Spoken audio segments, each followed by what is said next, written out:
Bonjour à toutes, bonjour à tous. Dans notre cours La circulation routière, nous allons aborder la partie la signalisation routière. Il faut savoir qu'en France, il existe pas moins de 604 signalisations différentes, que ce soit panneaux ou signalisation au sol. Je vous rassure, vous n'êtes pas obligé de tous les savoir car certains parlent d'eux-mêmes. On les distingue dans plusieurs types de signalisation. Par exemple, la signalisation au sol, la signalisation par panneau, la signalisation par feu, la signalisation par bornage et la signalisation par balise. Tout d'abord, nous allons commencer par les panonceaux. Ce sont de tout petits panneaux qui complètent un panneau principal. Par exemple, un panneau de danger avec un petit carré dessous qui est un panonceau. Il peut être un panonceau de distance, de catégorie ou d'étendue. Il en existe 12 catégories. Je vous laisserai aller les voir dans le cours. Ensuite, nous avons les balises. Commençons par les balises de virage. Elles sont toujours placées à l'extérieur du virage. Elles ressemblent à des petites craies blanches munies d'un collier gris rétro-réfléchissant. Aussi, lorsque l'endroit est fréquemment enneigé, elles ont un petit bonnet rouge sur la tête. Cela veut dire attention, virage dangereux sur route fréquemment enneigée. Continuons avec la balise d'intersection. Elle positionne une intersection mais ne donne en aucun cas le régime de priorité. Elles sont représentées par une craie blanche munie d'un collier rouge. Bien sûr, elles sont aussi rétro-réfléchissantes la nuit. Continuons avec les délinéateurs. Les délinéateurs existent depuis quelques décennies. Pour la petite histoire, les conducteurs avaient tendance à serrer un peu trop le bord droit et partir dans le fossé. C'est pour ça que le délinéateur a été créé pour délimiter le bord de la chaussée. Ce sont des balises blanches avec un liseré noir et un petit carré rétro-réfléchissant à l'intérieur. Et enfin, nous avons aussi les balises. Les balises peuvent être de couleur verte et blanche qui permettent de renforcer la signalisation ou alors type musoir qui permet de séparer une voie en deux. On les trouve notamment lors des sorties d'autoroute par exemple. Maintenant, nous allons attaquer le sujet tant redouté de tous, la signalisation routière. Pas de panique, je vais tout vous expliquer. Il y a 5 familles de panneaux. Les panneaux de danger, les panneaux d'interdiction, les panneaux d'obligation, les panneaux d'information, d'indication, mais aussi les panneaux de direction et localisation. Commençons par les panneaux de danger. Ces panneaux sont de forme triangulaire, bordés de rouge et à l'intérieur un symbole ou une information indiquant le danger. Il faut savoir que ces panneaux prennent effet à 50 mètres en agglomération et 150 mètres hors agglomération.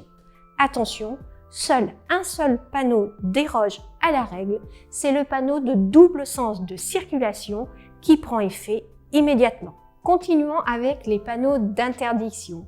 Ces panneaux sont représentés par un rond à fond blanc bordé de rouge indiquant une prescription. Il faut savoir que ces panneaux prennent effet à partir du panneau jusqu'à la prochaine intersection incluse ou lorsque le panneau rond blanc barré de noir veut dire fin de toute interdiction sauf arrêt et stationnement.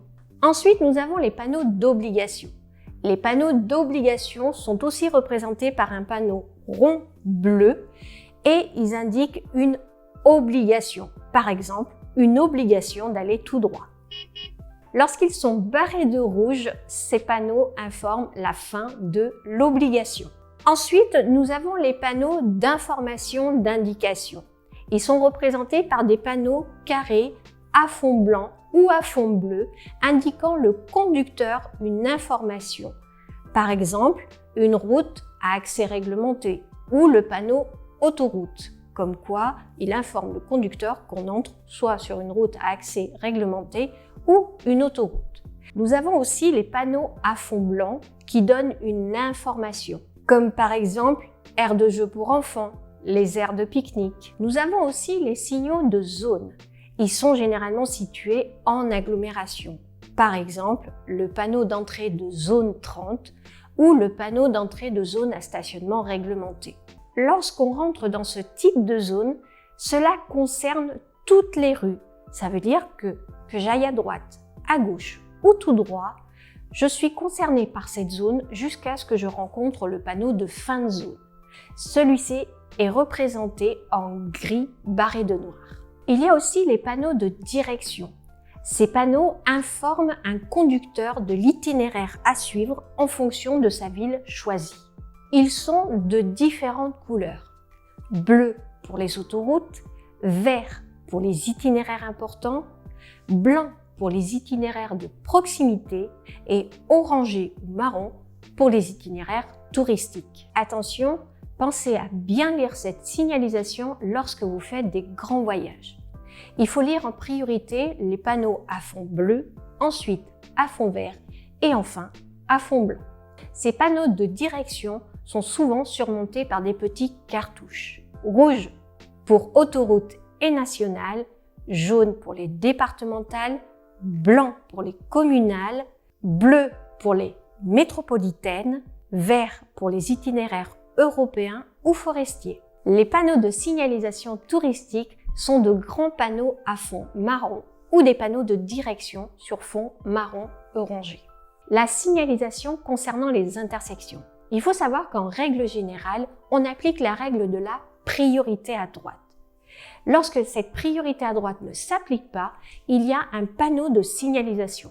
C'est représenté soit par un panneau stop ou alors un panneau de céder le passage. Mais surtout, n'oublions pas les panneaux de signalisation temporaire.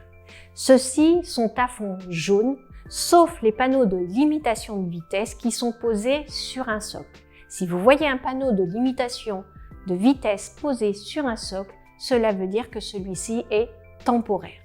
Voilà, nous venons d'aborder notre première partie sur la signalisation routière. Le prochain cours que nous allons aborder et qui n'est pas des moindres sera le marquage au sol. À très vite!